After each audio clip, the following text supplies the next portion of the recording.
estado nutricio, ¿no? Entonces, dentro de la recolección de datos que yo tengo que hacer es, dependiendo de la razón o el motivo de consulta, pues evidentemente, suponiendo que estamos esperando a un niño que viene por pubertad precoz, o que viene por estreñimiento, o que viene por esteatosis hepática, resistencia a la insulina, etcétera, pues yo tengo que conocer cuál es la historia de sus padres, ¿no? ¿Cuál es la historia familiar de sus padres? Si hay algún factor hereditario, si tuvo hermanos o no tuvo hermanos, y cuáles son las principales causas de muerte.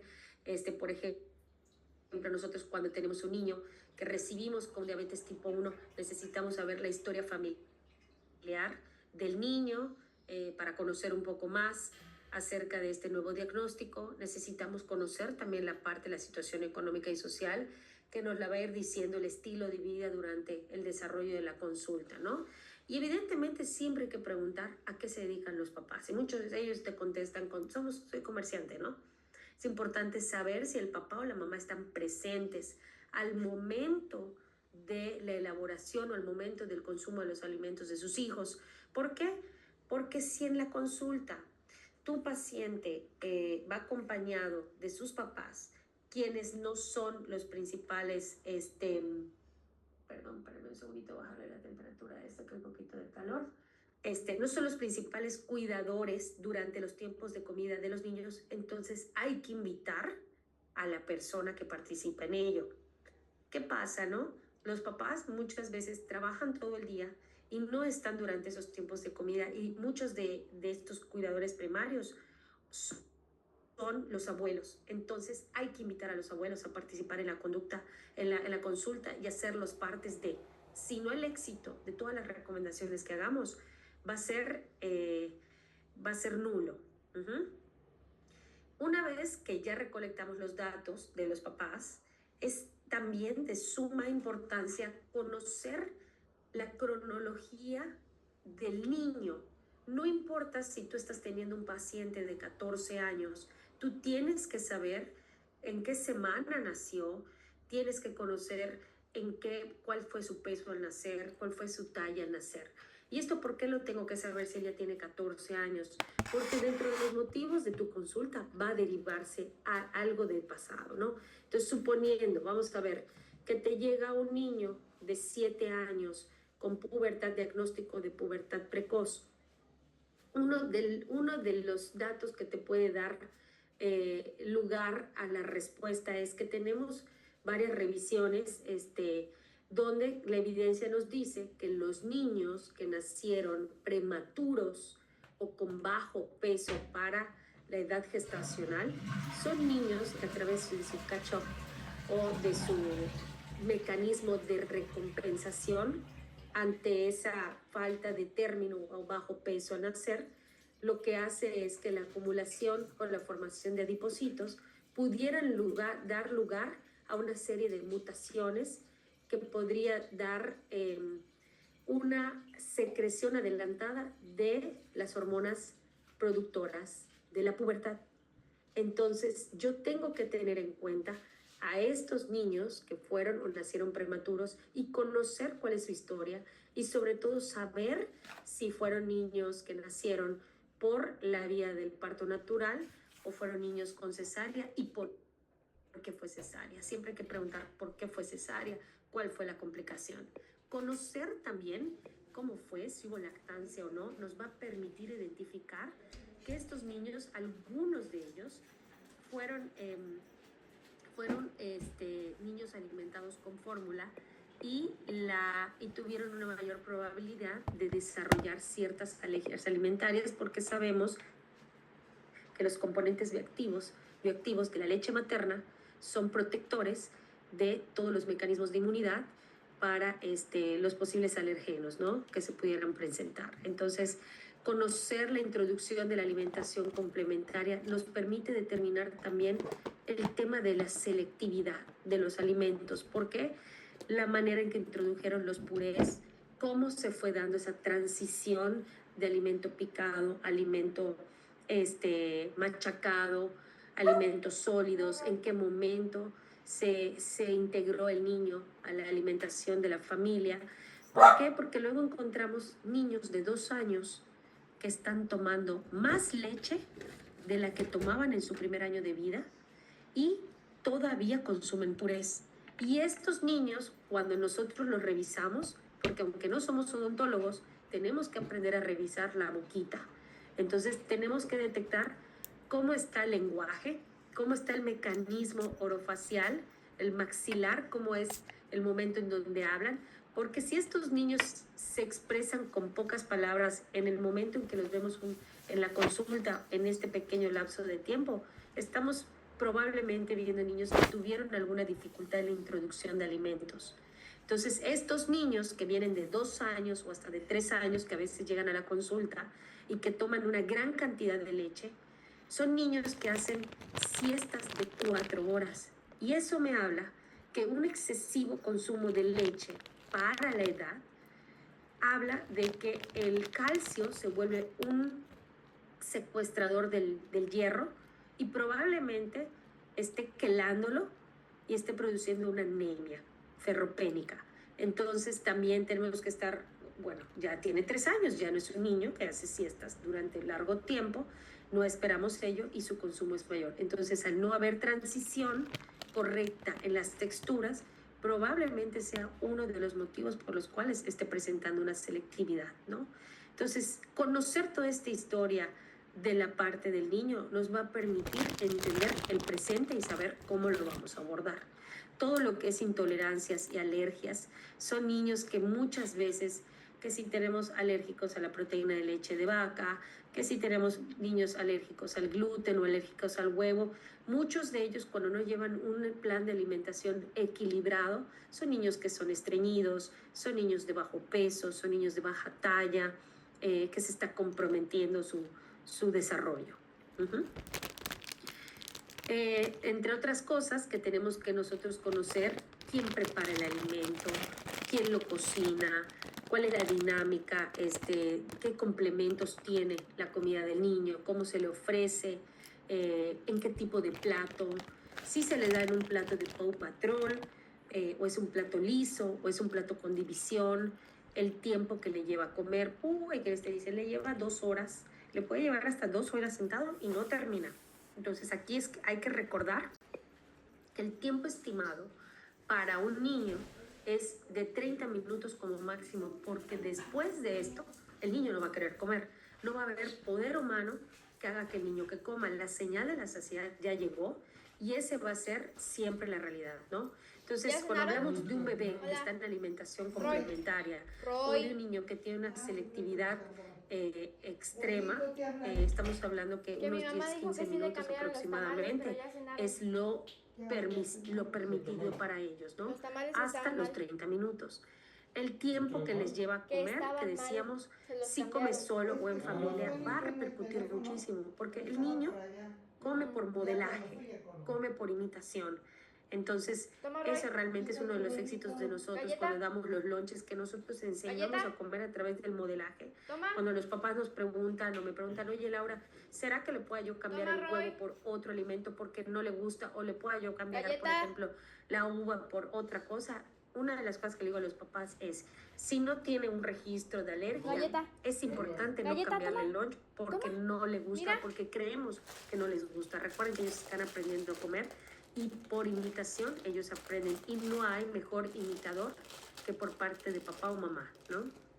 Otras cosas que tenemos que ver, quién está, por ejemplo, hay una Toma la galleta. Por ejemplo, los niños que llegan con diabetes tipo 1, la mayoría de ellos, yo creo que realmente es una gran coincidencia, es que los papás son divorciados. Sí. Entonces el manejo, por ejemplo, de la insulina, de la alimentación, de la medicación, etcétera, pues es muy variable, ¿no? Entonces es importante invitar a ambos papás a que participen en la consulta por todos los cambios que tiene que hacer el niño, porque muchos de estos divorcios sabemos que entre semana llevan un estilo de alimentación y fin de semana es cuando cambia. Entonces, el que ellos dos conozcan el por qué se tiene que modificar o mejorar la alimentación es muy importante, ¿no? Si no, no trabajamos bien. El cambio de domicilio, el cambio de país igual afecta todas estas patrones de alimentación. Y en cuanto a la exploración física, pues bueno, hay muchas cosas que ustedes ya saben, desde la parte la parte del desarrollo puberal, conocer, lo vamos a ver más adelante en la adolescencia, cuando vemos adolescencia, el estadio de Tanner, cómo se ve una niña que ya está en un estadio 1, 2 o 3 o 4, ¿no? A simple vista ver cómo está ubicada el tipo de obesidad, cómo está, si es generalizada, si es central, si es periférica, ver cómo está el tipo de cabello. Luego hay niños que sorprendentemente llegan a la consulta y de repente tenemos niño con desnutrición crónica, además pubertad precoz y además resistencia a la insulina. Imagínense, tenemos ese trío. Y entre esas que tenemos desnutrición vemos caída de cabello, ajá. Vemos niños que están llenos de lanugo, de repente se llenan de mucho vello, es el mecanismo para el calor del cuerpo, ¿no? Y bueno, ver todas estas partes para detectar de dónde puede estar viniendo todo esto, ¿no? Si hay un signo de carencia, etcétera. Todas las anomalías, nuestro ojo clínico y la parte dental también, ¿no? A la parte antropométrica, bueno, pues nosotros tenemos que, como siempre, tener la parte del peso. La ventaja es que nos da un estado nutricional actual, pero es muy inespecífico. Yo siempre les digo a los papás que el peso es un dato que no nos dice nada por sí solo. El peso puede ser, es por cada, sobre todo, consulta de seguimiento, por sí solo no nos permite ver si lo que disminuyó o lo que incrementó fue hidratación, si fue músculo, si grasa corporal, etcétera, o masa musculoesquelética. No nos permite ver a grandes rasgos o detalladamente estos tejidos que son tan importantes, y yo por eso los invito a que busquen que sus básculas tengan todas estas partes de la bioimpedancia eléctrica, ¿ok? También la talla, evidentemente, estos dos, pues los tenemos que tomar siempre. No hay consulta que tú no hagas una revisión de peso y talla, de seguimiento de las curvas de crecimiento, que si hay una alteración nos puede decir si hay una alteración que sea aguda o es una alteración crónica, nos permite verlo de manera longitudinal. Y bueno, y cuando tenemos temas de crecimiento, mínimo necesitamos 6 meses de una vez al mes estar monitoreando al niño para detectar que tenga una velocidad que esté adecuada para la edad, ¿no? Otro tipo de indicador que utilizamos, pues sí, es el perímetro braquial y también el tricipital. Digo, algunos de ustedes son más, utilizan un poco más el ISAC, las medidas de precisión y demás. No siempre se puede, en cuanto requiere mucho entrenamiento, requiere mucho el conocimiento de los puntos de corte y demás. Por eso las otras básculas nos ayudan un poco. Estas nos ayudan muchísimo, sobre todo cuando tenemos de alto rendimiento, estos indicadores. El perímetro de cintura es otra medida que nos permite interpretar la obesidad abdominal y nos permite no diagnosticar síndrome metabólico, pero sí irnos acercando a cómo pudiera estar este riesgo de resistencia a la insulina y esteatosis hepática. Entonces, estas tablas que tenemos se percentilan por niños y niñas, por edad y por sexo.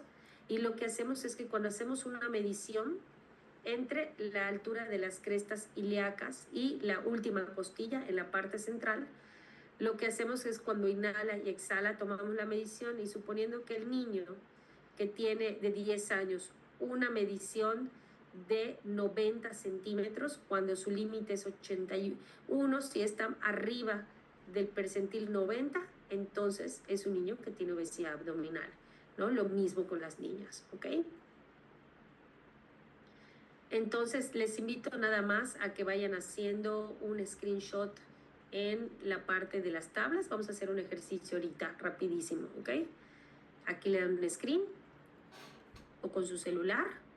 Y bueno, por ejemplo, acá otro que nos da un riesgo de síndrome metabólico, que la literatura nos dice que no podemos diagnosticar a niños menores de 10 años por parte de la IDF, pero podemos tener diagnóstico como de un riesgo, ¿no? Cuando nuestros niños tienen un perímetro de un percentil mayor a 90 como punto de corte, ¿ok? De los 0 a los 15 años. Además de ello, tienen como punto de corte más de 2, por ejemplo, triglicéridos arriba de 150, HDL menor de 40, hipertensión arterial de 130 a 85, glucosa en ayuno mayor a 100, ¿no? Cuando nuestro paciente de 9 años llega con un percentil arriba de 90 de perímetro de cintura y tiene 2 de estos, le estamos hablando que tiene una interpretación de riesgo de síndrome metabólico que tiene que ser derivado urgentemente, ¿ok? De esto, cuando nosotros tenemos adolescentes arriba de 16 años, utilizamos los mismos criterios que de un adulto, ¿ok? Entonces, vamos a hacer un ejercicio, ¿sí? Solamente me gustaría señalar que la presión arterial de los niños va a depender mucho también de la edad. Entonces hay tablas ya también para niños. Hay las tablas. Sí, exactamente. Exactamente. Hay unas tablitas que vamos a manejar más adelante. Exactamente. Gracias. Ok, vamos a hacer entonces este ejercicio. Disculpe, yo no copié la tabla, o sea, no me alcanzó. Ahí está. A ver, Gracias. si quieres, dale una a este ya. A este ya, pero al otro, a este no. Ok. Gracias. De nada. Vamos a hacer para agilizar un poquito esta parte, ¿no? Un probable riesgo de síndrome metabólico. Tenemos a una niña de 15 años que tiene 86 kilos, 1,54, mide de abdomen 93, su presión arterial ahorita está ahí, de glucosa, colesterol.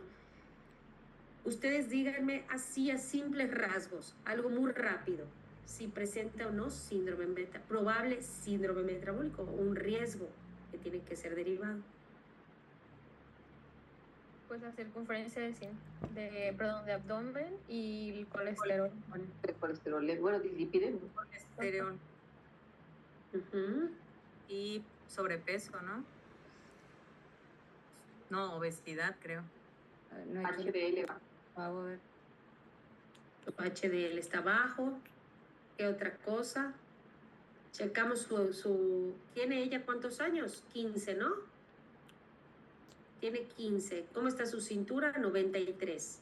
Vamos a localizarla, ¿no? Tiene 15 y su cintura es de 93. Pues aquí está arriba del percentil. 15 años. Está por debajo del percentil 90. Y arriba del percentil 75. ¿Está elevadito? Sí, sí está elevadito. O sea, hay que parar las orejas. Vamos a ver acá. ¿Qué otro de acá pueden tener? Me dijeron cuál, el HDL, que está abajo de 40. Y colesterol. Y su colesterol. Ok, vamos a ver otro. A ver el de 8. Ahora se dice que la glucosa, si está arriba de 90, ese paciente debemos de vigilarlo. Sí, está muy pegado como si fuera una prediabetes, está muy pegado. Aquí la cintura, la presión, los triglicéridos y la glucosa también.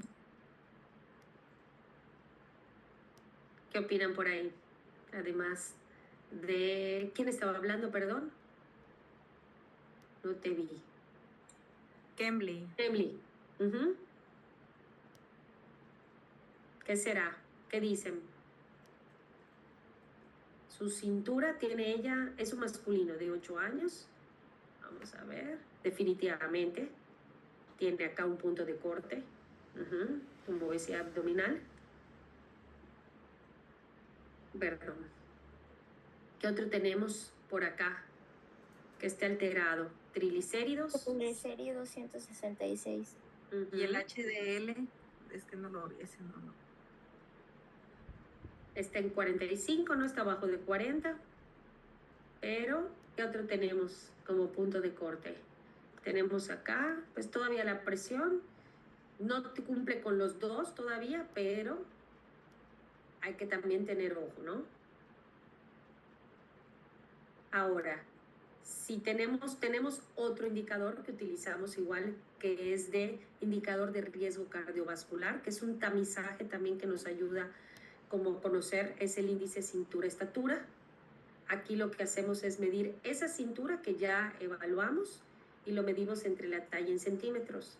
Nuestros puntos de corte es que si está arriba de 0.5 es un riesgo de síndrome metabólico, ¿no? Resistencia nos puede dar un probable diagnóstico o tenemos que hacer estudios sobre la resistencia a la insulina, esteatosis hepática, etcétera, ¿no? Y derivarlo obviamente con nuestro médico con el que trabajamos, ¿ok? Dale aquí una foto de screenshot o captura de pantalla. Y entonces vamos a ver estos dos pacientes. Voy a regresar, no alcancé a tomarle foto, perdón. Gracias. De nada. Tenemos acá a un masculino de 7 años de edad, de 1,33 con circunferencia de 85. ¿Cuánto les da? 0.63. Claro, O sea, de alto riesgo. Exactamente, es de alto riesgo. Entonces hay que prestar atención a este y tenemos que implementar estrategias en este niño que probablemente y vaya a tener hasta una estetosis hepática, resistencia a la insulina, etc. El de abajo, femenino de 6 años, con 1,25 y 78 de cintura. 0.62. También tiene un riesgo alto de síndrome metabólico. Entonces yo puedo poner de repente una plantilla de Excel y tener allá algo que me permita como rápidamente arrojar los datos y que yo ya tenga como un, sí, los resultados para que yo le pueda explicar a la mamá cómo está, ¿no? En qué consiste.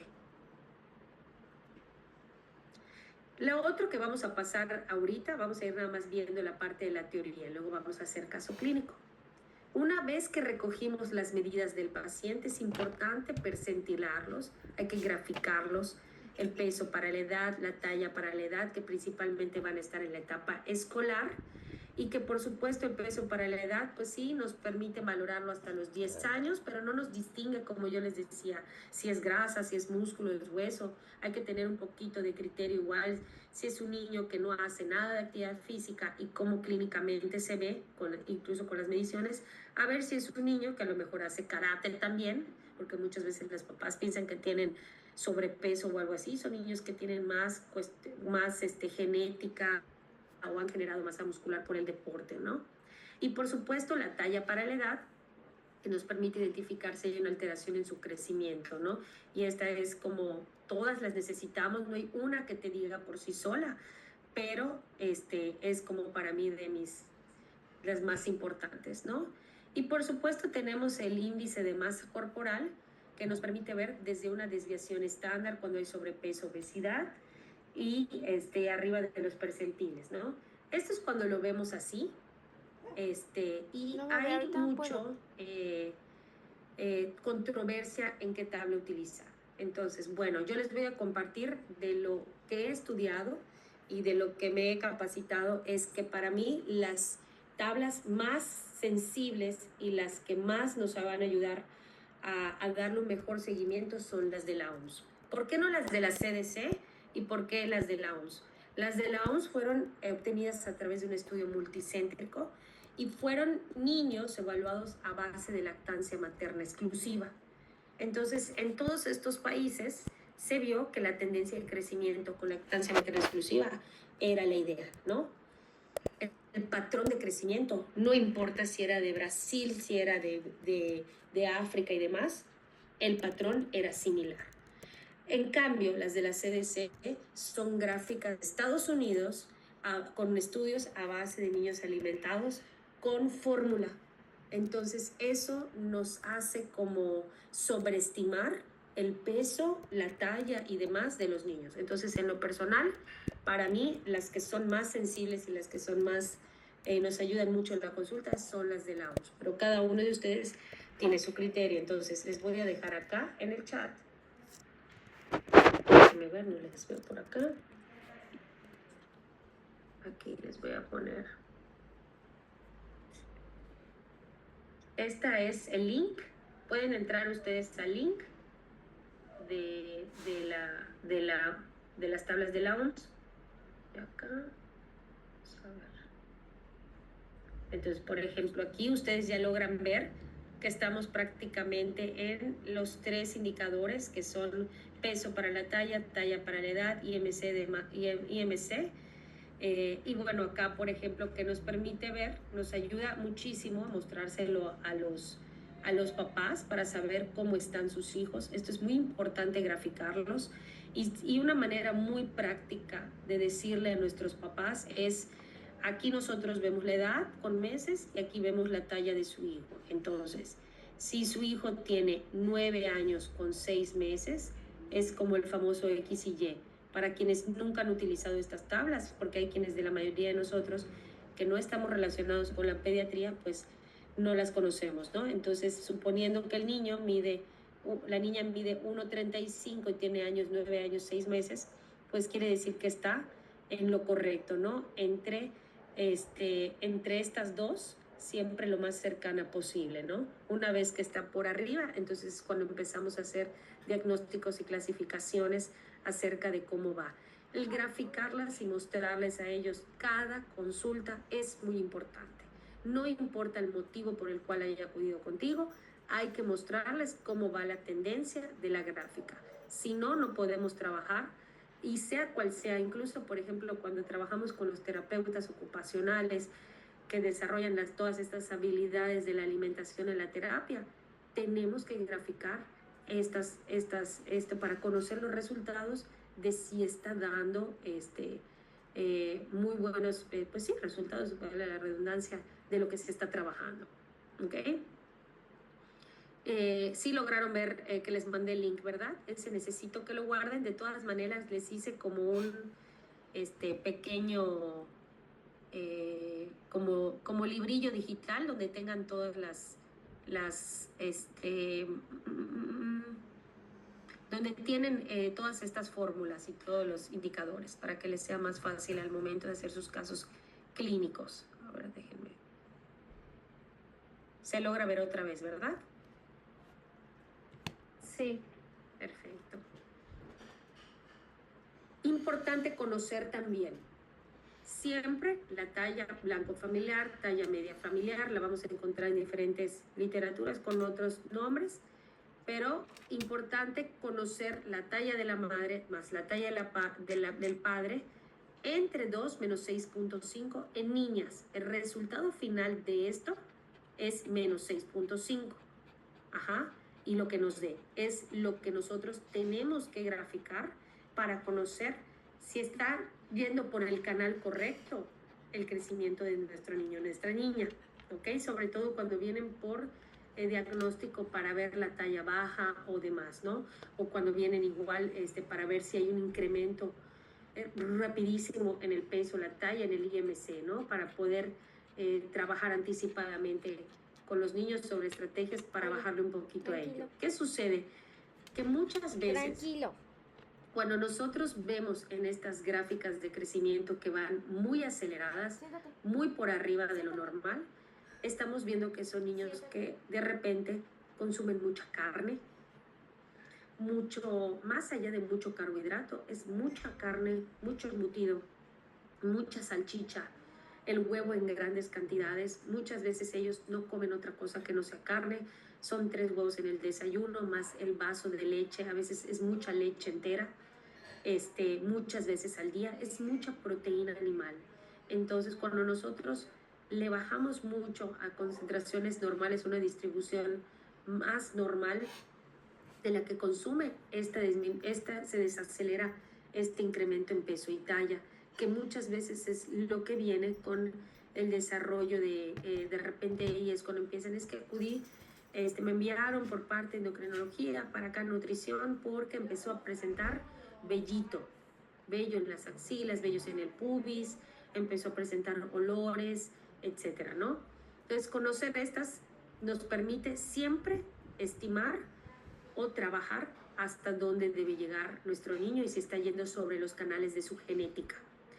Pasa muchas veces que papá no está o mamá no está, falleció o no sabemos de ella, o de repente les va a llevar niños en adopción. Bueno, ahí no hay mucho que hacer. Lo percentilamos de acuerdo a la edad del niño, ¿no? En comparación con sus pares. Ahí, pues, entonces tenemos también la parte dietética. Entonces, aterrizando la pediatría, muy importante.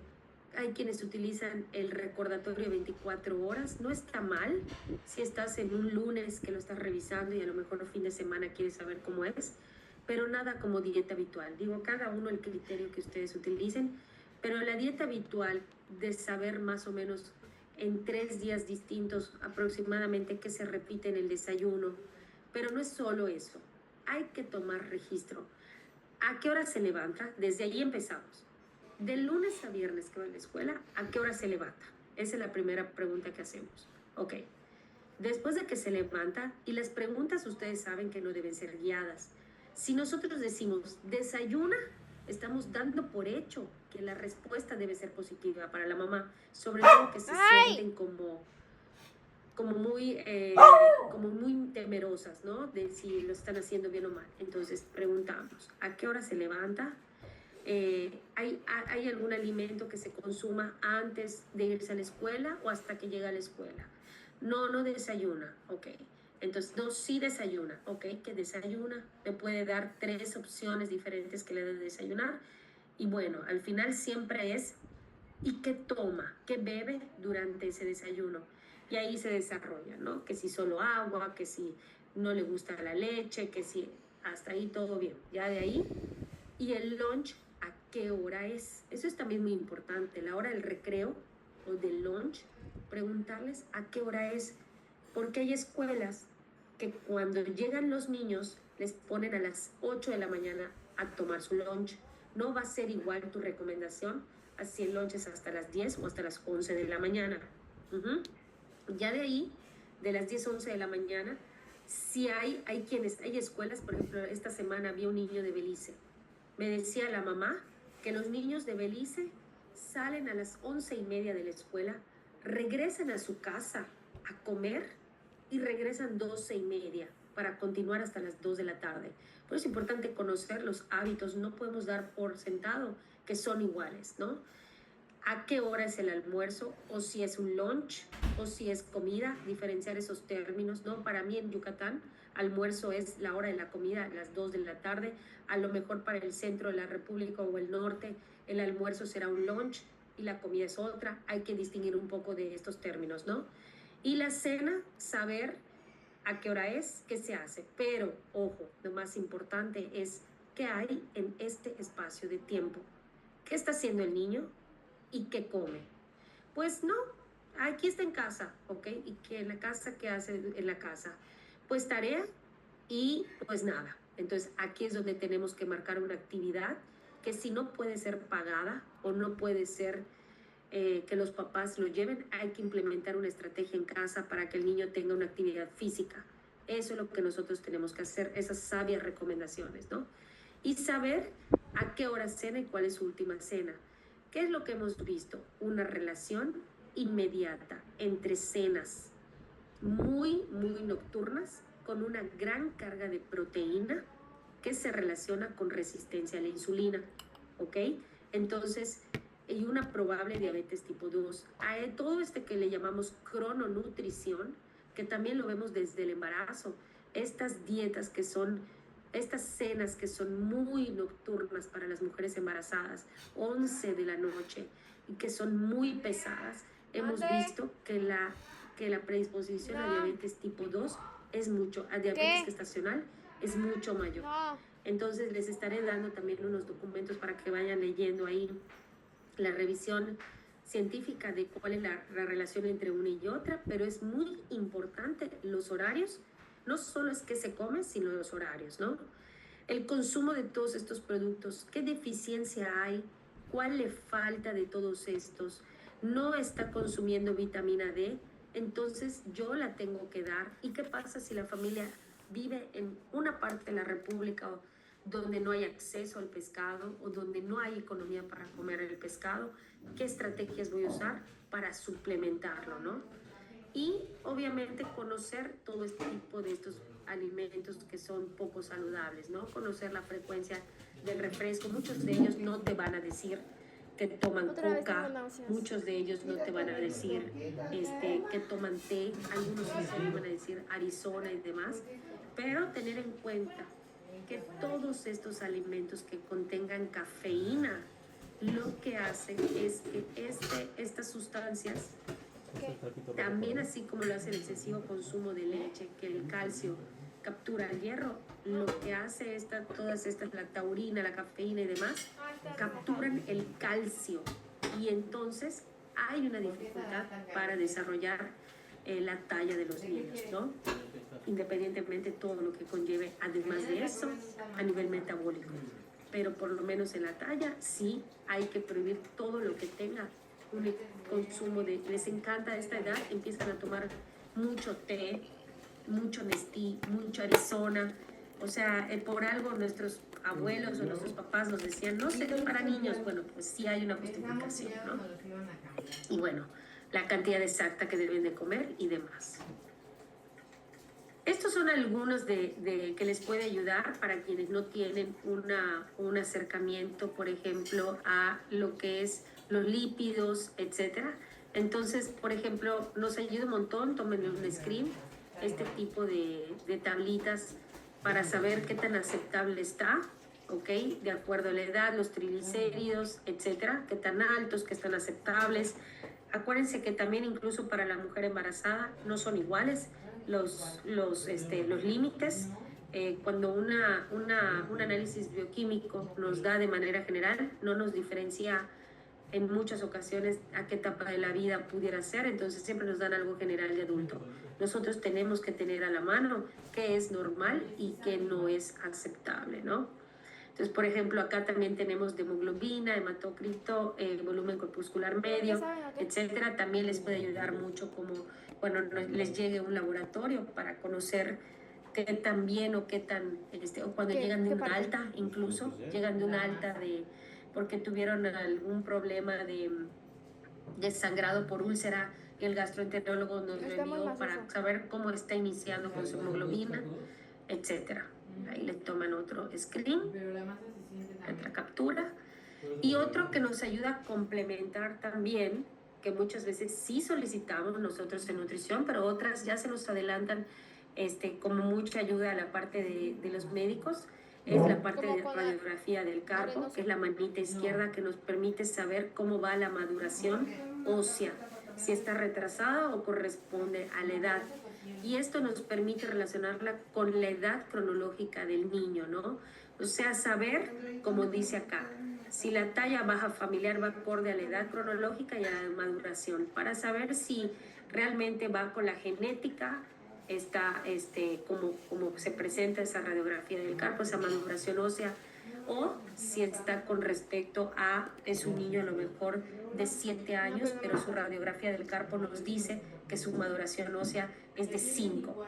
Entonces tenemos que trabajar mucho en nutrición para poder proporcionarle todos los nutrimentos necesarios para lograr ese alcance. Y la pregunta que me hacen muchos, ¿no? ¿Y se alcanza? Sí, claro, sí se alcanza. Cuando damos muy buenas estrategias, no solo educamos, sino damos buenas estrategias, y la familia y el niño hacen todo lo posible, por supuesto que se logra.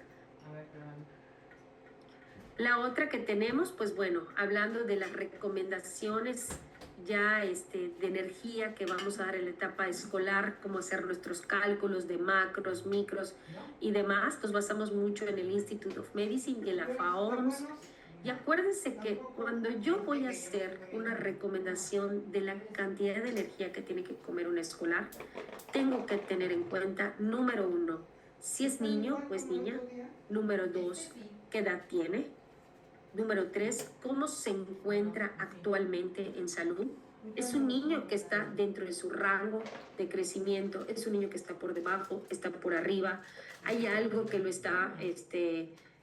no le está permitiendo? Incluso no es ahorita nuestra línea de nuestro módulo, la parte de la parálisis y de todos estos problemas que tienen los niños. pero también existen otras tablas de crecimiento para ellos, si hay síndrome de Down, parálisis cerebral y demás, o sea, es otro boleto, y eso hay que tomarlo en cuenta, no podemos clasificarlos como un niño sano, tiene sus propias particularidades, saber cómo trabaja su metabolismo, qué tipo de actividades tiene y cómo va la velocidad de crecimiento. Todas estas 1, 2, 3, 4, 5, 6 como variables nos permiten establecer la energía que se les va a otorgar. Esta, por ejemplo, es una que me gusta mucho, que va, aquí ya estamos abarcando un poquito antes de los preescolares. Me acuerdo que en un diplomado pasado me decían las chicas, que en su mayoría eran mujeres que no tenían como que estas tablas. Aquí es algo que les puede ayudar un poco a saber la energía total, la energía de niñas y niños y bueno, el porcentaje, ¿no? Esta es una. Igual tenemos acá, cuando ya hablamos de actividad física, aquí ya hablamos de los escolares. Esto ya es de ahorita, de esta parte, y lo clasifica en moderada y en vigorosa, por ejemplo. Es el mínimo y el máximo de la FAO-OMS. Es una manera muy práctica de utilizarlo, les ayuda muchísimo. Este es el de las niñas, va de los 6 a los 11 años aproximadamente. También tenemos moderada, también tenemos vigorosa, igual son muy prácticas. Tendrían que estar con su aire todo el día. Las otras que manejamos otros tipos de ecuaciones, que en lo particular no me encanta, la Harris-Benedict no es algo que sabemos que sobreestima un poco, pero las Scofield sí las utilizamos, nada más que aquí hay que agregarle la actividad física, que es extra, este factor de actividad, que bueno, es un boleto un poquito más complejo, por eso las otras son un poco más, se sintetiza un poco, permite que no te claves tanto en el cálculo y que seas un poco más rápida en las recomendaciones o rápido, ¿ok? Esta es igual, donde la P es la variable que nosotros multiplicamos, por ejemplo, de 3 a 10 años, 22.7 por el peso, más la constante que es 495, ¿no? Y a eso le sumamos el factor de actividad física. Estas de acá. Estamos hablando de niños sanos, por supuesto. Algunas de estas factores de actividad física pueden ser estas que van, por ejemplo, si es sedentario, si es baja actividad activo y muy activo. Entonces no se preocupen para quienes nunca han hecho un cálculo o tenemos igual de repente quienes hace mucho dejaron de hacer cálculos. Cuando hagamos el cálculo lo vamos a hacer paso a paso, paso a paso. Unos pueden irse adelantando cuando pongamos el caso, pero otros vamos despacio y hasta que no sepamos cómo calcular, no avanzamos. Nos echamos para atrás, ¿ok? De que no se preocupen. Entonces, si alguien pudiera mencionarme algunas 3 características que se relacionen la nutrición y la parte social, ¿qué puede recordar de todo ello? 3 características, una característica. Lo social, ¿cómo puede influir en la alimentación de nuestro niño escolar? Pues el niño escolar trata de imitar ya y copiar lo que están consumiendo sus compañeritos, ¿no? Excelente. Esa es una muy importante. ¿Qué otra será? A veces hacen picnic, esa es otra cosa cuando de repente les digo menciono, y picnic, comparten comida o algo así, la mamá siempre, no, come lo que le toca. Y enseguida los niños son muy sinceros y muy transparentes. No, sí, yo como lo que fulanito me da. Y ahí es donde empiezan como que empezamos como a saber de dónde está. Entonces trabajamos con el niño de cómo hacer las mejores elecciones posibles por la etapa de operaciones concretas en las que está. ¿Alguna cuestión social? ¿Qué otra cuestión social ven que es importante, que va a ocurrir? ¿Qué se espera que ocurra en el escolar, además de la invitación? ¿Qué otra? Todas las piñatas, o sea, hay muchas piñatas a esa edad, muchos festejos entre semana y fin de semana. Sí, y a veces eso que tú dices de las fiestas, las piñatas, nuestra cultura mexicana está llena de todo esto, ¿no? O sea, se pinta sola. Y muchas de las escuelas permiten estos festejos dentro de la escuela. Entonces tenemos áreas, entornos escolares que no benefician tanto al niño. Hay mamás de municipios que me dicen, ¿sabe qué? Decidí no llevar a mi hijo a la escuela estos días. ¿Por qué? Porque había cumpleaños en la escuela y daban de comer tamal y eso. No se trata de poner en una burbuja al niño, ¿no? Se trata de hacer, ¿qué puedo yo hacer? ¿O cómo puedo ayudar a los papás a que esto no afecte la parte de la autoestima del niño, ¿no? Porque no podemos quitarlo y ponerlo fuera de su entorno natural. Una línea muy delgada, pero justo igual compartía la mamá de una paciente que estaba preocupada la semana pasada porque había 2 festejos seguidos, luego el de su hija y luego el de la piñata y, o sea, prácticamente me acumuló toda una semana estos eventos. Entonces, sí, es muy normal esta cultura. Sí, claro, es tremendo. Cuando vienen vacaciones es otro boleto, porque en vacaciones se rompen rutinas, se rompen y es algo que hay que hacer mucho hincapié. A ver, las vacaciones está perfecto, descansamos todos, pero se tiene que parar a desayunar. Tiene que levantarse a desayunar, tiene que acostarse a determinada hora y tiene que seguir sus rutinas. O sea, no hay poder humano, ¿no? Nos relajamos un poco, pero tiene que estar activo o activa. Entonces, eso de las fiestas y demás, tenemos que ver qué estrategias, o sea, no puede parar en actividad física, no puede parar en la cuestión del sueño, hay que enseñarle a, bueno, pues ya comimos esta semana esto, ¿cuánto? Entonces, por ejemplo, la cuestión de los dulces es mortal. Llegan en los preescolares, es donde tienen mucho más piñata. En el escolar baja un poco, pero sigue habiendo piñatas. Entonces, no podemos tener el dulce en el congelador y darle uno por día al niño, porque además no solo va a ser un producto, es un producto que le va a ocasionar un índice, el consumir alimentos con índice glucémico elevado, sino que además le va a provocar caries y además le puede quitar el apetito, porque son alimentos que no tienen ningún contenido saludable. Entonces hay papás que tienen estrategias, le doy un dulce por día, no puede ser. Entonces lo que hacemos muchas veces es con permiso, tampoco le podemos, no te lo puedes comer porque volvemos ese alimento prohibido, como el estudio que les mostré, en un alimento que ellos empiezan a esconderse para consumirlo.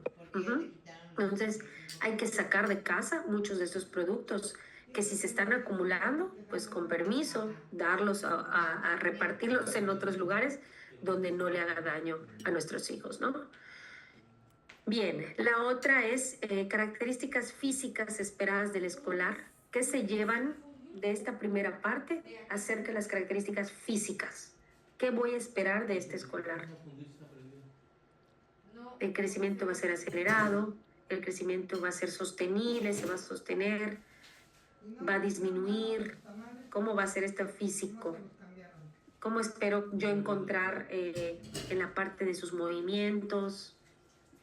Va a ser un crecimiento más sostenido. Ay, perdón. Exactamente. Va a tener un crecimiento más sostenido, más estable. Eso es lo que yo espero en la normalidad. ¿Qué más? Más coordinación motora. Exacto, significa que está totalmente, si es un niño sano, significa que puede hacer cualquier deporte. A veces hay papás que es que yo ya le dije que haga, hay uno que, boxeo, y a los niños no les gusta el boxeo, hay que buscarles igual, bueno, ¿qué otras posibilidades hay de que se pudiera hacer? ¿Ok? Estos niños que hacen actividad física y que se quedan hasta tarde entrenando, hay que buscar estrategias como me llevo la cena, para que cuando estemos de regreso a casa, cene y se pueda bañar y dormir. Hay que buscar estrategias, porque si los niños no llegan a cenar o cenan, o se bañan, hacen tarea y cenan, se terminan durmiendo hasta las 11:30, ¿no? Muy tarde para la secreción de la hormona de crecimiento. ¿Alguna otra más característica física? Hay un aumento de la musculatura y de la resistencia muscular. Exactamente. Eso es lo que se espera y que se vaya incrementando. ¿Qué pasa? Les voy a mostrar después un estudio de cómo se ve este incremento de la musculatura. Hay niños que llegan con un tono muscular bajo, así lo cataloga la gráfica, tono muscular bajo. Es un niño que probablemente va a tener es un niño que se enferma demasiado. Llegan porque tiene un sistema inmune, un déficit del sistema inmune muy comprometido, muchas alergias, mucha rinitis, pasa un virus y se lo lleva de calle y se relaciona mucho con este tono muscular, precisamente porque toda la parte de su musculatura interviene en todas las proteínas que forman el sistema inmune. Por eso yo tengo que tener una vigilancia antropométrica, porque esto al final se va a desarrollar. Lo mismo con la parte de la resistencia a la insulina. La captación de la insulina a través del músculo es mucho mejor cuando mejoramos este tono muscular. ¿Ok? Muy bien. ¿Y cuáles son 3 habilidades esperadas? Puse preescolar, pero no, olvídense del preescolar, es escolar. Díganme 3 habilidades del escolar en la alimentación que ya deberíamos estar esperando. La vitamina D. ¿Cómo lo esperarías en la habilidad escolar de la vitamina D? Más o menos. Creo que esta habilidad creo que esta definición no se entiende muy bien. ¿Qué habilidad en la alimentación? O sea, ¿cómo participa en la alimentación en su persona en la cocina, por ejemplo? Pues es capaz. Ya debería de preparar alimentos básicos como un sándwich o poner crema de cacahuate en un pan tostado. Exactamente, Ayudar en la cocina. De la mesa, como dice acá Sí. Mariana, participar en la cocina. ¿Qué más, Tere? Pues también independencia en el lunch. Sí, ellos ya tienen que estar haciendo, participando, formulando, pueden sugerir menús. Podemos darle a elegir entre un grupo de alimento. ¿Yo qué puedo hacer? Tenemos papaya y tenemos melón. ¿Cuál quieres? Podemos jugar a elegir. No va a ser un restaurante para que cada uno elija qué va a cenar. No, pero sí podemos ayudarlo a elegir. Es una manera de ganármelo, de ver cómo vamos dando y dando, ¿no? Pero sí anticiparlo ayúdame a poner la mesa, recoge tus platos, etcétera. Son habilidades que tenemos que desarrollar en ellos porque al final les permiten una autonomía, ¿no? Una participación, una autoestima. Ok, vamos a ver. Bien, algunas herramientas digitales que les voy a poner acá son, por ejemplo, para calcular el gasto energético. Vamos a entrar para que las vean. Son algunas aplicaciones.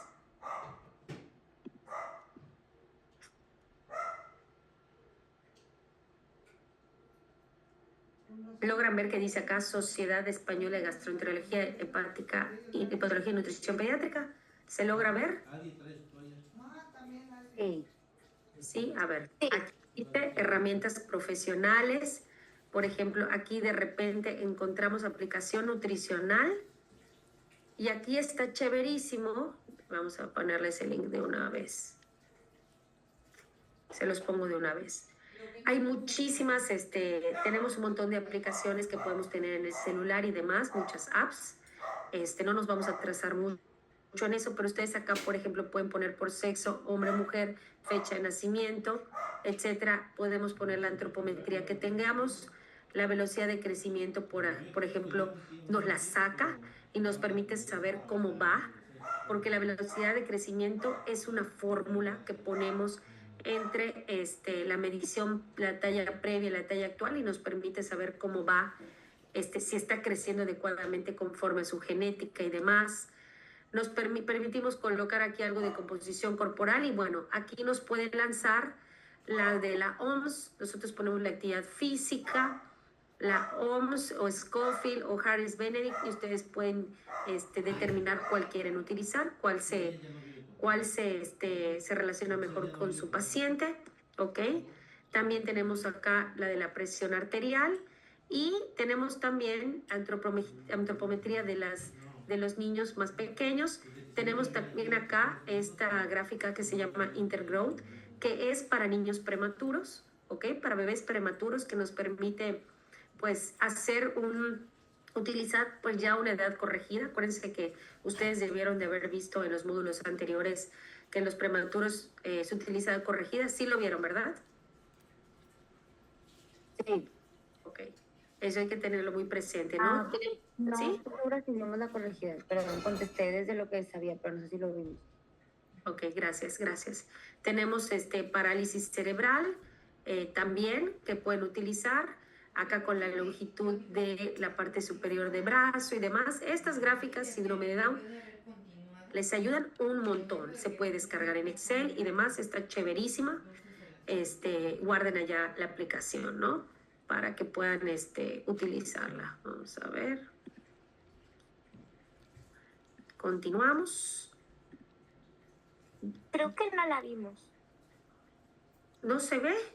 No, la de edad corregida creo que no la vimos. No la vieron. ¿No la vieron? Creo que no. Sí se mencionó, pero no se dijo cómo hacerla. Ajá, cómo hacerlo. Por hecho que ya todo el mundo sabía cómo corregir. Ok, vamos a anotarlo. Lo voy a anotar acá para tener pendiente, ¿sale? Aunque no sea mi módulo, vamos a verlo, ¿sale? Lo voy a anotar acá para que yo se los explique, porque como es matemática nos lleva un poquito de tiempo, pero sí es muy importante utilizar la edad corregida hasta los 2 años, porque no podemos evaluar, de nada, Elba, no podemos evaluar a un bebé con la misma prematuridad que con alguien que nació a término. Entonces las habilidades incluso, ¿por qué nos sirven mucho a nosotros? Porque cuando implementamos la alimentación complementaria, hay que aplicar edad corregida para saber si el bebé está apto para poder iniciarla en edad, pero también en cuanto a la postura, que es lo primero que tenemos que ver, si hay un sostén cefálico para ver si es indicado que inicie, ¿no? Si no, no podemos iniciar. Sobre todo es muy importante. Entonces, cuando tenemos de repente bebés con proteína, alergia a la proteína de leche de vaca, que mamá tiene que modificar su alimentación, que es un bebé que está con lactancia materna y hay que ver las técnicas, pues valorar si está incrementando bien en peso y en longitud a través de la edad corregida. Entonces sí es muy importante que lo vean y que lo sepamos. Nada más ya lo anoté. Si pueden llevar ustedes allá una anotación para que lo dejemos pendiente al final. Y bueno, vamos a hablar de la parte de cómo va el cansancio. ¿Vamos bien? ¿Nos da chance de terminar un poquito más o quieren dejarlo hasta acá? Y empezamos con los macros y seguimos con el caso clínico la siguiente clase. ¿Cómo se sienten? Yo bien, pero no sé.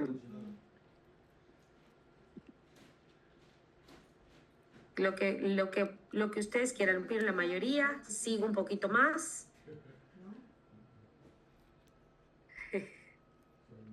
¿Qué dicen? ¿Están cansados? Yo puedo las dos cosas, de verdad, como quiera la mayoría. ¿Puedo parar o puedo seguir? Pues vamos a seguir y ya voy a ver en qué momento se corta ya para que no perdamos el hilo. Pero vamos a seguir esta parte entonces, gracias. En cuanto a los macros, ya vimos la parte de energía. También les voy a pasar una tabla que vi que no la puse aquí, la tengo en otro diplomado de diabetes. Me encanta esa gráfica. Déjenme ver si la identifico ahorita antes de terminar. No la gráfica, es una tabla, pero está súper práctica y cada vez que la aplico es muy certera para la cuestión de las kilocalorías totales. Si hacen actividad física muy intensa, moderada o son inactivos, ahorita se las voy a pasar. Bien, los hidratos de carbono deben de componer el 50 al 60%. Ahí no podemos bajarnos de un 50%. ¿Por qué? Porque hay un déficit de energía, ¿no? Ahora, ¿cuándo hacemos ajustes? Cuando tenemos, por ejemplo, a un paciente con resistencia a la insulina, lo ayudamos mucho a bajarle al 55, 56%. O cuando tenemos un niño con una diabetes tipo 1 que no está muy bien controlada. Entonces, ayuda a bajarlo un poquito. Los damos que en su mayoría sean carbohidratos complejos, ¿ok? Cereales, legumbres, arroz, frutas. Y el menos del 5% o nada que sea de azúcares simples, ¿no? Estamos hablando desde los 2 a los 18 años. ¿Por qué pongo este asterisco? Porque que no existe nada que a ningún niño le puedan dar con azúcar antes de los 2 años, incluso la miel, ¿ok? Nada de azúcar, porque disminuimos la posibilidad de que ellos desarrollen una diabetes tipo 2, ¿ok? Moderar el consumo de sacarosa para prevenir caries, hiperlipidemia y obesidad. Entonces, de un 50 a 60% es lo que siempre vamos a llevar. Ojo, ¿cuándo utilizamos en pediatría la famosa dieta keto? La pregunta es, ¿se puede o no utilizar? Sí hay documentos que nos permiten utilizarla, pero en pacientes que tenemos con convulsiones, que son con epilepsia y con crisis convulsivas intensas. Esos cuya calidad de vida se ve afectada cuando hemos aplicado los hidratos de carbono de estilo dieta keto, cetogénica. Y es que hay una gráfica, es un cuadro grande que te determina qué tipo de dieta cetogénica, con qué porcentaje y demás. Tenemos que cuidar mucho el tipo de hidrato de carbono que le damos y hemos visto que disminuyen las crisis epilépticas, incluso en adolescentes. Sostenible, un poco difícil a largo plazo, la realidad es bastante difícil, pero bueno, ahí está la información, ¿no? ¿Cuál es lo máximo que nos permite la Sociedad de Gastroenterología y Nutrición Hepática de darle hidratos de carbono simple en forma de jugo? Que la verdad es que no debería, yo jamás les doy un poquito para tomar jugo.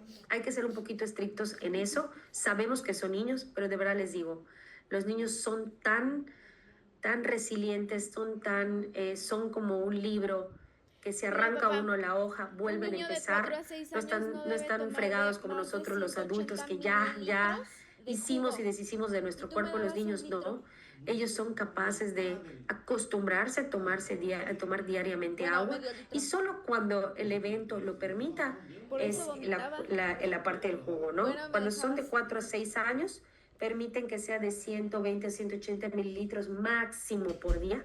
Si te preguntan cuánto podría tomar de un jugo de sandía o un jugo de melón, sin colar, obviamente, porque si no solo se toma la fructosa, y de 7 a 18 máximo de un vaso por día, ¿no? Alentarlos al consumo de fruta entera. En cuanto a la proteína, nos permitimos que vaya de un 10 a 15% de proteína de alto valor biológico. Puedes utilizar que de 4 a 8 sea 0.5 gramos por kilogramo por día, ¿ok? Con un mínimo de 19 gramos y de 34 gramos de 9 a 13 años. Esto sí necesito que le tomen una foto, lo vamos a estar utilizando para nuestro caso clínico. Igual acá, en cuanto a proteína, de 10 a 15% y gramo por kilogramo por día, ¿ok?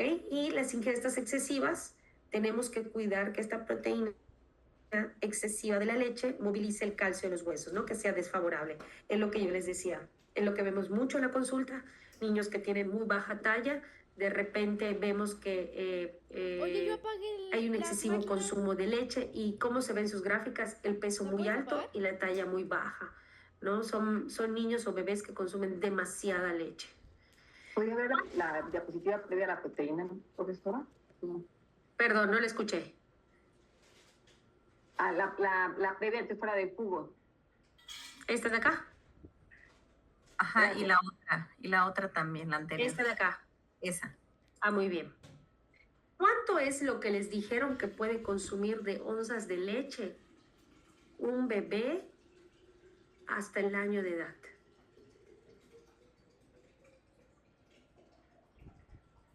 ¿Lo tienen presente o no? No, nos dio un cálculo. Hacíamos más por cálculo directo de acuerdo al requerimiento. Ajá. Bueno, vamos a ponerlo así. Cuando ustedes vean en la consulta, hay unos documentos de alimentación complementaria y actualidades en pediatría muy buenos. Nada más de lo que viene diciendo algo, si voy abloteando, vayan anotando con asterisco para que yo luego se los vaya pasando. Estos documentos nos dice, regreso a la de jugos. Este documento lo que nos dice es que el máximo de onzas al año de vida que debe estar tomando un bebé con fórmula, estoy hablando de fórmula porque la lactancia materna No, ahí con fórmula es hasta 16 onzas al año. Pasando el año, ya no puede estarnos tomando tanta leche. Ya lo que tiene de tope, estamos hablando que son, les voy a decir exactamente, cuando las mamás hablan onzas, son de onzas. Sí, exactamente, son 16 onzas, vienen siendo aproximadamente 500 mililitros por día de lácteo al día. Es muy importante eso, porque cuando los niños no comen, empezamos con el Pediasure durísimo. Entonces, no come, dale Pediasure, no come Pediasure. Entonces, lo que vamos viendo es que no hay sólidos y entonces el Pediasure, eso es lo que me pasó ahorita con el caso del niño de 9 años con una esteatosis hepática grado 3. Imagínense, de 9 años, con un Pediasure desde los 2 años. Pero porque no come nada más, tiene un autismo leve, pero y una selectividad alimentaria bastante grande, menos de 20 alimentos consume de variedades al día. Entonces el Pediasure se ha ido a lo largo de la vida. Entonces anótenlo ya, 16 onzas es el tope que debe estar tomando de leche. ¿Por qué? Porque ya es prácticamente 60-40 o 70-40 sólidos contra la leche. Eso es muy importante, tomarlo ahí en cuenta. ¿Lo notaron? Muy bien. Entonces, consumo inapropiado de proteínas, cuidar cuando tenemos a niños con dietas vegetarianas y veganas, que lo vamos a ver más adelante. Cuidar los niños que tienen alergias alimentarias, por ejemplo, el huevo es el más conocido, todo tiene huevo, la mayoría. La proteína de leche de vaca, todo tiene proteína de leche de vaca, en la mayoría de los alimentos viene.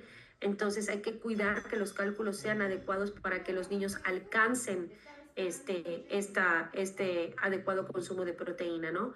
Y cuando hagamos, ese va a ser el reto, nos va a tocar el último día hacer un caso clínico de dietas vegetarianas, ¿no? ¿Qué tenemos que hacer para ir alcanzando? Inseguridad alimentaria, el poco acceso a los alimentos y dietas de moda. Cuidado. Luego me llegan los papás con planes de alimentación de nutricionistas o nutriólogos que les dan puro licuado a los niños para desayunar. Puro licuado para desayunar y puro para cenar. Hay que tener cuidado con lo que se les da, con lo que vemos en TikTok, o sea, todo con evidencia científica, nada que yo esté preguntando al TikTok, del chat GPT, lo que yo quiero ver. O sea, hay que tener mucho cuidado con estas dietas de moda, de lo que vayamos a estar dando para ellos. Por favor. Maestra, perdón, me comentó de que a 500 mililitros máximo hasta el año, y después del año ya ahí no. Después del año, el promedio mínimo va a ser 500 y el tope van a ser 700. Ya de 700 ya no nos pasamos. Ya ahí tiene que ser. ¿Y cuando le damos, que viene siendo, por ejemplo, 250, por ejemplo, de leche y 250 de yogur? Eso es lo que vamos a ir viendo, qué tipo de yogur, qué tipo de leche, de acuerdo a la edad. El tercero que damos, que es como los otros 200, 250 que forman los 700, es solo cuando tenemos a un niño que no está alcanzando la talla por deporte o por algún tema de selectividad alimentaria, ¿no? Solo lo agregamos cuando no estamos alcanzando la talla y la deficiencia de vitamina D no incrementa. ¿Por qué? Porque a lo mejor son niños que no salen, no les da el sol, viven en lugares un poco fríos o demás, ¿no? No les ayuda. Solo lo aumentamos, pero la base serían los 500 mililitros al día, que prácticamente son las 16 onzas. Pero sí, ¿qué pasa? Es una muy buena pregunta. Cuando vemos a los niños del primer año de vida, 2 años, 3 años, a veces están tomando 8 onzas por 5 biberones al día de 8 onzas y ya tienen 2 o 3 años. Entonces los niños no comen, están llenos todo el día. Esa es una de las razones por las que no quieren comer. Se sienten muy llenos y con eso pues ya se sienten satisfechos, ¿no? Entonces solo empezamos a ver niños que están aumentando mucho en peso y están promoviendo una pubertad precoz. A los 5 o 6 años ya los estamos viendo en la consulta. Miss, una pregunta. ¿Es solo cuando no alcanzan la talla por deporte o por qué, perdón? O por alimentación, consumo, bajo consumo. Ajá, por ejemplo, hay bajo consumo, hay un deporte excesivo.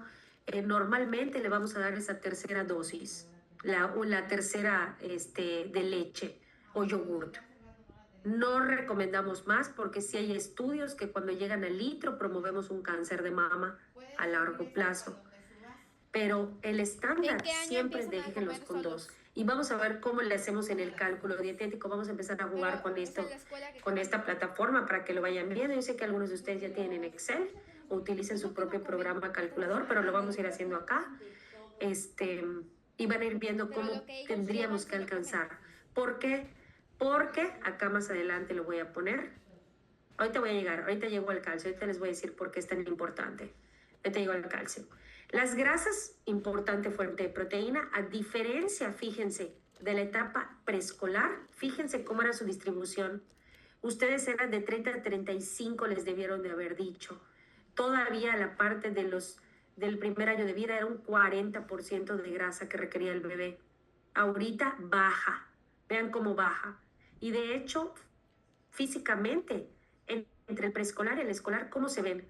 El preescolar todavía tiene una pancita, tiene un globito, se ve barrigoncito, ¿no lo ven? Que están en kinder, se ven todos barrigoncitos. Y en la etapa escolar ya se ven más definidos, menos pancitas, se ven más el tronco más largo. Y su consumo de grasas disminuye de 25 a 35, pero sigue siendo muy importante. Ahora, aquí lo que tenemos que recomendar es aceite de oliva. Me atrevo a decirles que aceite de aguacate sigue siendo, pero el top 10, el aceite de oliva. ¿Qué es lo que hay que recomendarle a los papás? Cuidar porque es muy termolábil. ¿Qué significa? Que muchos tenemos la costumbre de poner nuestra sartén y al poner la sartén la dejamos calentar. Tiramos el aceite y dejamos calentar el aceite. Entonces eso es lo que hace que sea cancerígeno y sea maligno, ¿no? Que va a producir su consumo, la producción de citoquinas, células proinflamatorias, etc. Cuando nosotros ponemos nuestra sartén, la dejamos calentar, y no estamos hablando del tipo de material, ¿no? Vamos a hacer un tipo de material que realmente no debería ser ni de teflón ni de otras cosas, ¿no? Pero bueno, lo que hay que hacer es que cuando yo tire el aceite de oliva, en el momento que tire el aceite de oliva, tengo que tirar el huevo. Eso hay que decírselos a los papás. Y de verdad abren los ojos porque parece que de verdad no se sabe, hay mucha falta de información y le tienen mucho miedo al aceite de oliva. La realidad es que sí se puede utilizar, solo que hay que estar tirando uno inmediatamente del otro. Y todo esto que puedo dárselo como en cremas, crema de maní, crema de almendra, crema de cacahuate. Hay muchos precios, hay mucha variedad ya en el mercado. Antes encontramos que estaban súper caros, hoy por hoy ya hay más económicos. Y solo por ejemplo Walmart tiene crema de cacahuate sin azúcar, sin aditivos ni nada, y cuesta 60 pesos, la Great Value se llama, contra otras que son por ejemplo Nucolato y demás otras marcas o One que están en 200. Entonces, pues hay que darles igual unos tips a los papás, ¿no? ¿Qué es lo que podemos utilizar? Crema de cacahuate sin sellos. Y el pescado, pues se puede desde dar una tilapia. A veces le tienen mucho miedo a la tilapia porque crecen en criaderos y la verdad es que es un excelente alimento. Y si no consumen pescado, hay que suplementar con omega 3. Y estos son evitar, les fascina las donas, les fascina todos los aderezos, las papitas, eso, bueno, sabemos que esos son los pescados altos en mercurio. Ahorita les voy a dar lo de la OMS, pero por ejemplo aquí en Yucatán se consume mucho el cazón, pan de cazón, sobre todo el que es del tiburón, sobre todo los altos niveles de mercurio que pueden causar daños neurológicos, pero sobre todo en Cuaresma, Semana Santa, ¿no? Entonces, esto es lo que la OMS, dale un screenshot, porque les ayuda también para las embarazadas, cuáles sí, cuáles no. Hay muchos mitos, hay muchas realidades. Las mejores opciones son estas, todas las que están acá. Las buenas y las que debemos de evitar son estas. Así que tómenle allá una foto, que es muy importante lo que los papás y las embarazadas pueden consumir, ¿no? Al final, ¿por qué yo les digo embarazadas si el diplomado no es de embarazo?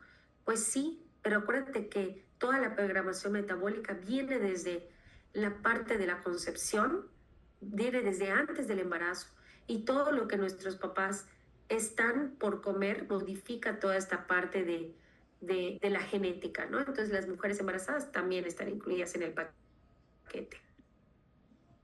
Y ahí les va el requerimiento hídrico, que era una de las preguntas que les hice, ¿no? Acá siempre hay que preguntarles a los niños acerca del agua. ¿Y cómo la voy a medir? Siempre hay que preguntarles su historia dietética, ¿qué lleva de tomar a la escuela? Pues lleva un botellón. ¿De cuánta capacidad? De medio litro. Entonces yo ya sé que si la mamá le manda de medio litro, es muy probable que el niño se lleve otro jugo. Ahí es donde hay que ver, porque ahí es donde vamos haciendo como un checklist, ¿no? De qué es, detectando qué alimentos o qué bebidas se está consumiendo. La fórmula se llama Holiday Cigar.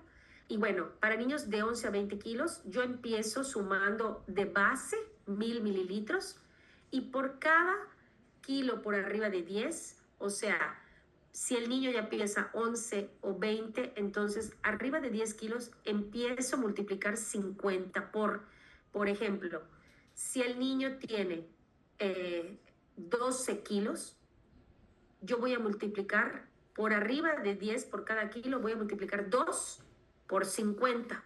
¿Sí me di a entender? 2 por 50 y le sumo los 1000 mililitros. Ahorita vamos a hacer un ejercicio. Si el niño ya tiene arriba de 20 kilos, entonces son 1500 mililitros y por cada kilo arriba de 20, si el niño ya tiene 25, multiplico 5 por 20. Y esto se lo sumo a una inicial. Perfecto, ya la vieron entonces lo de líquidos. Entonces, si ya vieron lo de líquidos, gracias por anticiparme.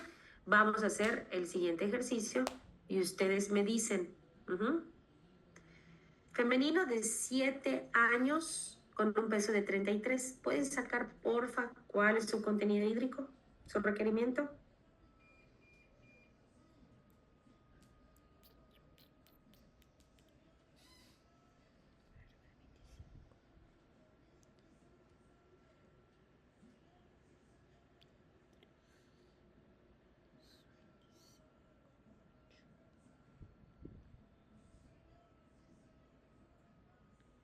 $1760.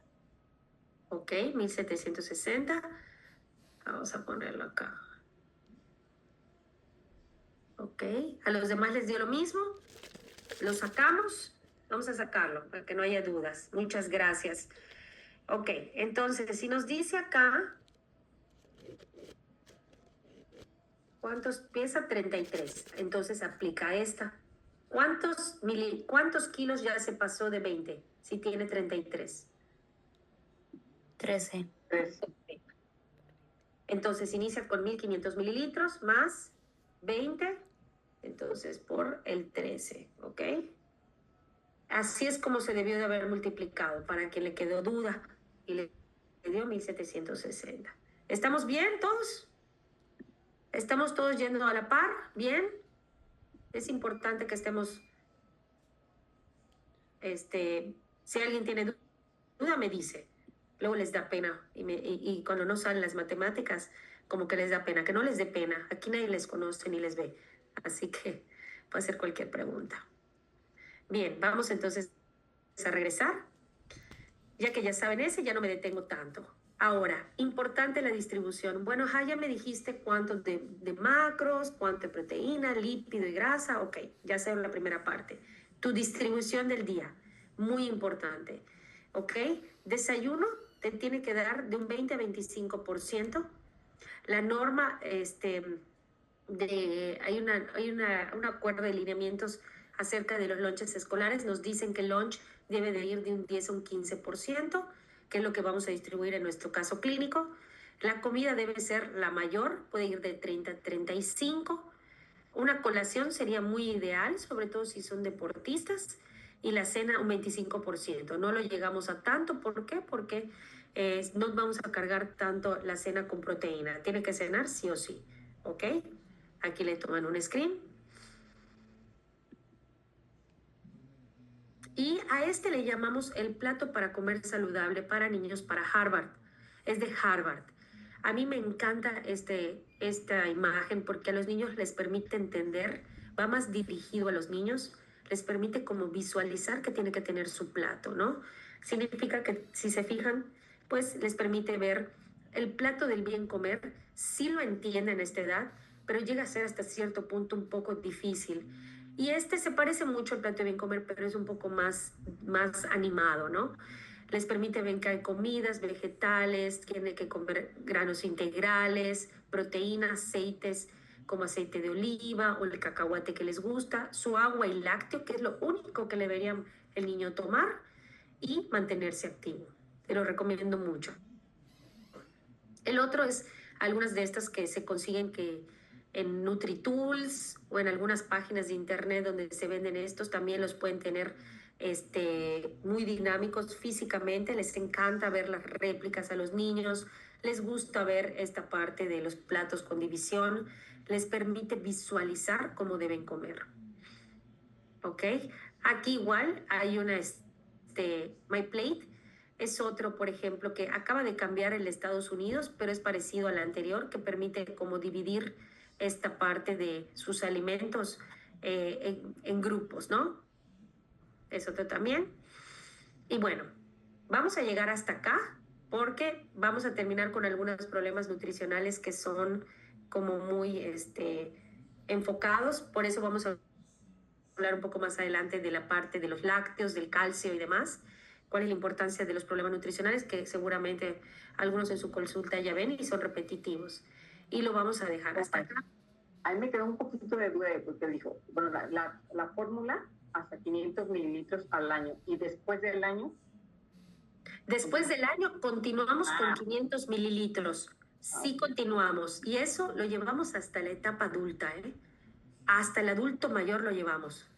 Así le llevamos 500 mililitros. Hemos visto que ese estándar mantiene la microbiota intestinal estable, permitimos una digestión mucho mejor, la parte del músculo esquelético sigue en una constante formación, bien nutrida.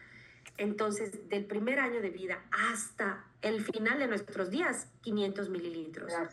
Solo vamos a ir cambiando la calidad, porque por ejemplo, de los 2 años, que es cuando nosotros empezamos a dar leche entera o leche de caja, nunca antes, eso sí lo debieron de haber visto. Antes de los 2, o sea, no significa que cumplió 1 año y ya puede tomar leche de caja. Ahí no, hemos visto que las proteínas son muy grandes para los bebés, para el niño que cumple 1 año. Entonces lo que hacemos es, hasta los 2 años, podemos implementar la leche, las tradicionales que compramos en súper, blancas. Ya de ahí nos vamos a, por ejemplo, nos vamos hasta las últimas etapas de la vida. Si nuestro niño está en un peso normal o está en un sobrepeso o obesidad, dejamos las leches light o descremadas. Que de hecho México somos de los países que más variedad de leches tiene. En muchos países, algunos solo tienen una o se clasifican. Nosotros tenemos deslactosada entera, deslactosada semi, que al final ustedes saben que deslactosada solo va a ser para los niños que no logran no logran tener una buena digestión o en su colon, tienen muchos gases, de repente tienen diarreas, estreñimiento. Bueno, utilizamos la deslactosada, pero si el niño está en peso normal o sobrepeso, es leche descremada o light. Si el niño está en bajo peso, utilizamos la leche semi o entera. Y entonces vamos escaneando la cantidad de grasa con nuestra máquina. Si vemos que ya el niño alcanza esta media de que ya entró a la normalidad, quitamos y cambiamos a descremada ya.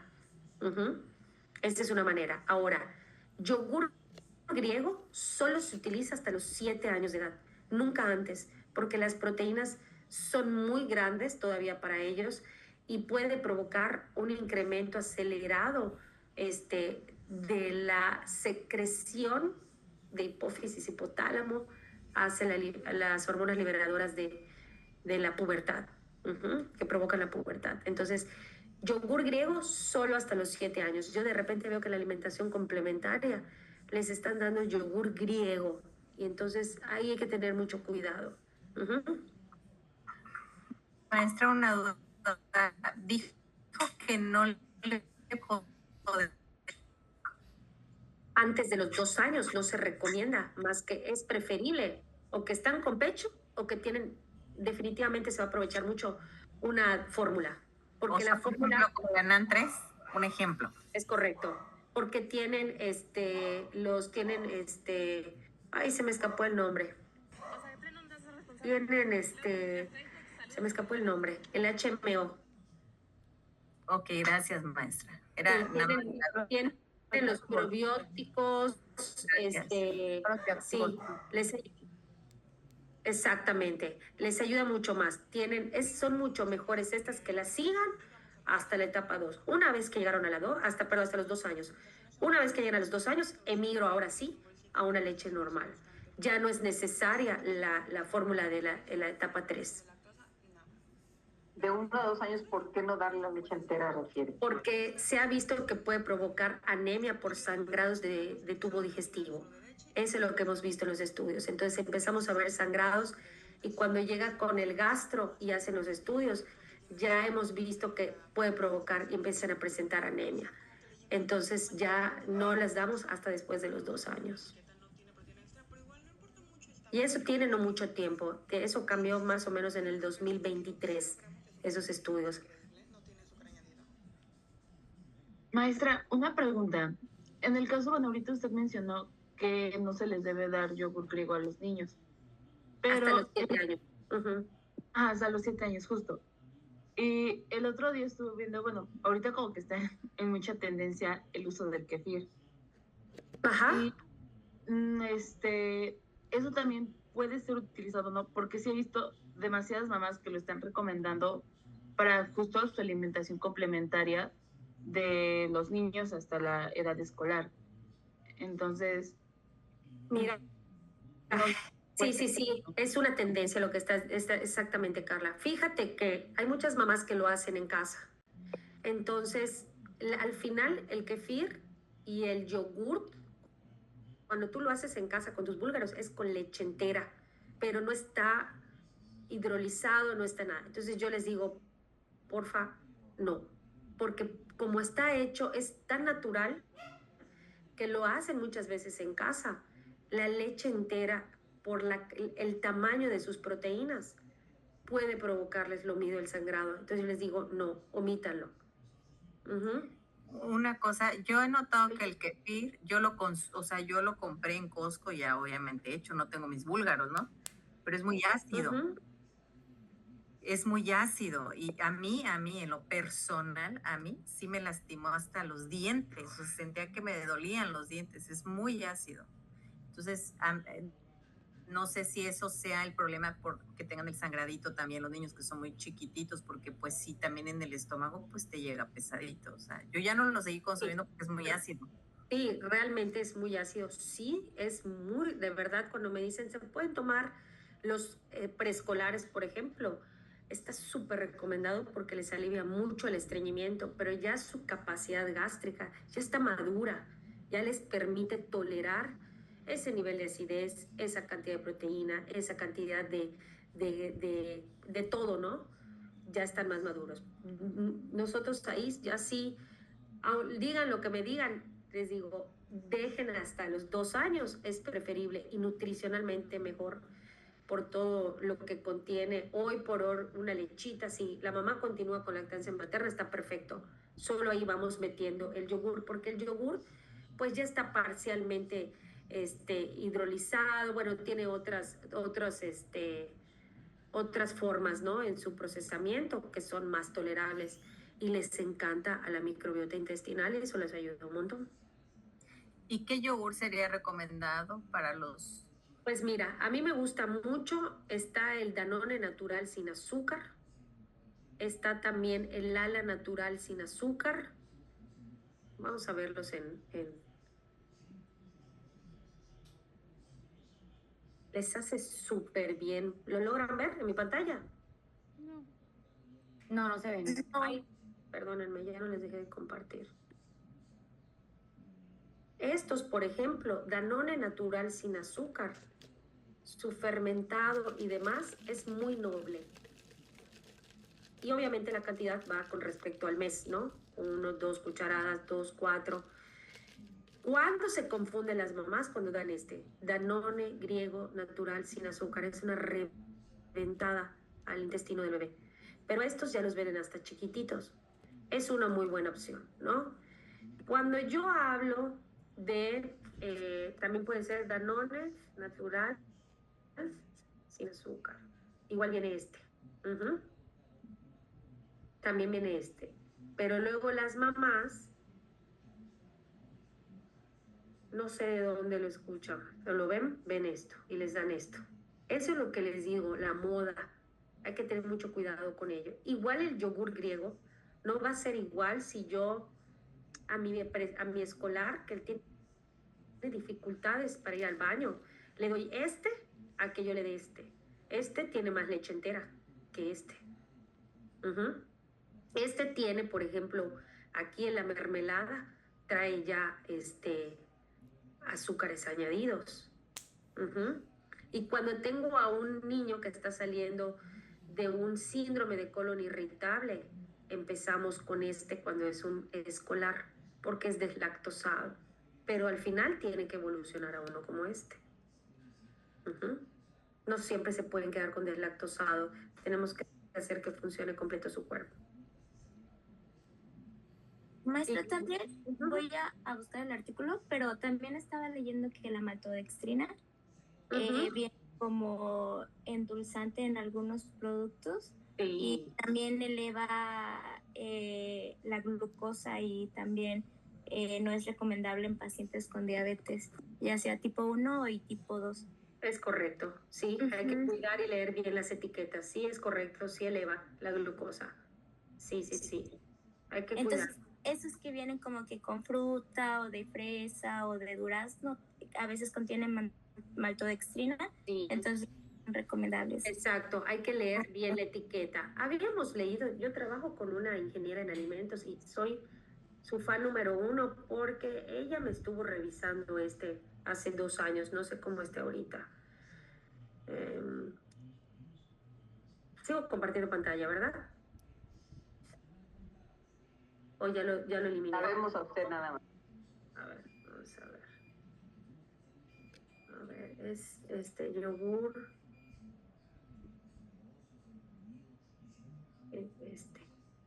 Hace 2 años ella me checó Era una maravilla. De acá.